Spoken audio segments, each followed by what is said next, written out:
For 2026, Ducati has made a massive fundamental shift with the new Monster V2. They retired the 937cc engine and entirely abandoned the desmodromic valve train in favor of an all-new V2 architecture with conventional spring valves. The new Monster starts at $13,995. However, for a few $100 less, you can buy what many consider the benchmark of this class, the Triumph Street Triple 765 RS. Today, we are putting these two motorcycles head-to-head to determine which one deserves your hard-earned money. Let's do work. Guys, in this video, I am wearing Saint motorcycle jeans, who also gave me a discount code for you guys. These jeans are stylish, comfortable enough to wear. I've actually worn these at work, even in the office, and they are 200 times stronger than steel. My discount code is in the description below, and the full review is at the end of this video. I highly recommend these. Check them out.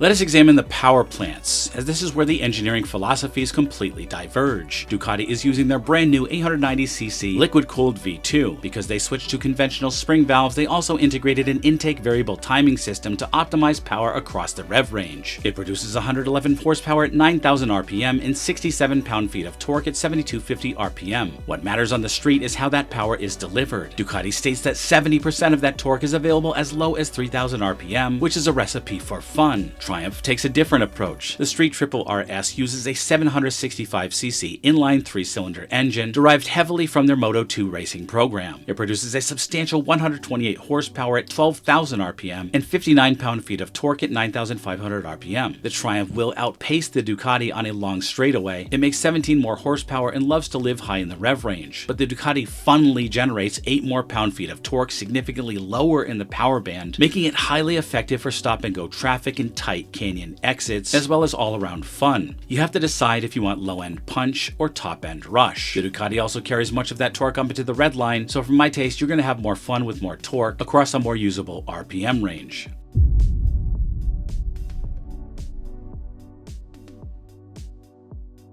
Moving to the chassis and hardware, the Triumph arguably offers more for the price. The Street Triple RS utilizes an aluminum twin spar frame. Up front, it has a fully adjustable 41mm Showa big piston fork, and out back, it's equipped with a premium Öhlins STX40 fully adjustable piggyback shock. For braking, Triumph equips the RS with top-tier Brembo Stylema 4-piston radial calipers. The 2026 Monster V2 uses an aluminum monocoque frame that bolts directly to the cylinder heads, identical in concept to the Panigale layout. It uses a 43mm Showa upside-down fork and a Showa monoshock in the rear, which is only adjustable for preload. The braking is handled by Brembo M432 calipers. While the Ducati's hardware is excellent, the Triumph simply provides higher specification components, specifically the Öhlins shock and the Stylema calipers.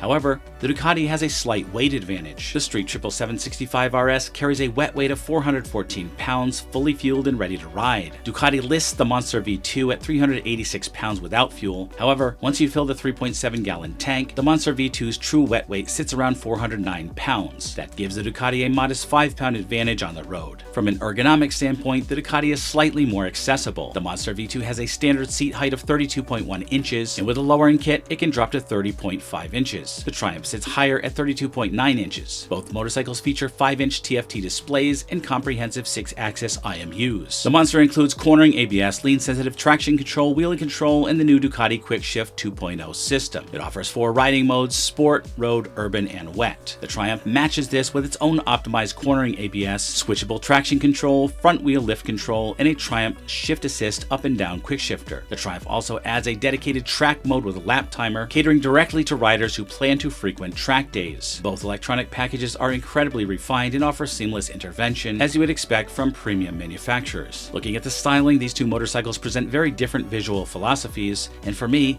there is a clear winner. With the 2026 Ducati Monster V2, the most notable design element is the use of a minimalist aluminum front frame directly bolted onto the engine, which acts as a stressed member. This design decision significantly narrows the midsection of the motorcycle compared to the older trellis frame generations. The seat unit and fuel tank are heavily contoured, resulting in a compact, modern profile. The visual focus is kept heavily on the V-twin engine and the single headlight front end, which I think is one of the best looking front ends on one of the best looking bikes you can buy. My only gripe is, it's a bit too small for me at 6'1" and 220 pounds. Would I still own one? Yeah, I would. The Speed Triple 675 RS maintains a more angular aesthetic. Its defining feature remains the prominent twin LED headlights, a signature Triumph design cue, which I have questions about. Where the Ducati minimizes its frame, the Triumph prominently displays its aluminum twin spar chassis. The overall lines are sharp, and the standard bar and mirrors give it a lower, wider appearance from the front. The fit and finish are precise, as you'd expect, utilizing high-quality paint and standard contrasting color accents on the RS trim to emphasize its performance-oriented posture. Many people love its design. I personally can't deal with the bug eyes in the front. They do look less bulgy on the new, more expensive RX model, but still, I don't like the wasp look. It's too off-putting in my humble opinion. In terms of cosmetics, the Monster wins without question. Let's talk about the maintenance and real-world ownership. Historically, the European motorcycle debate always came down to maintenance costs. That is no longer the case. By abandoning the desmodromic valves for conventional springs, Ducati has extended the major valve clearance service interval on the Monster V2 to a massive 28,000 miles. Oil changes are required every 9,000 miles or 2 years, but you know you're going to do it every year. The traditional premium for Ducati maintenance is effectively gone for this model if you follow these intervals. The Triumph Speed Triple RS requires standard servicing every 6,000 miles or 12 months, with major valve checks occurring at 12,000 miles. If you put heavy mileage on your motorcycles, the new Ducati engine architecture will save you time and money at the service desk over the lifespan of the bike. So the Monster wins on maintenance and real-world ownership. This brings us to the final factor, price. The 2026 Monster V2 starts at $13,995. The Street Triple 765 RS starts slightly less at $13,595. The Triumph gives you higher peak horsepower, fully adjustable suspension, and Brembo stylemas for a few hundred denarii less. Purely on paper,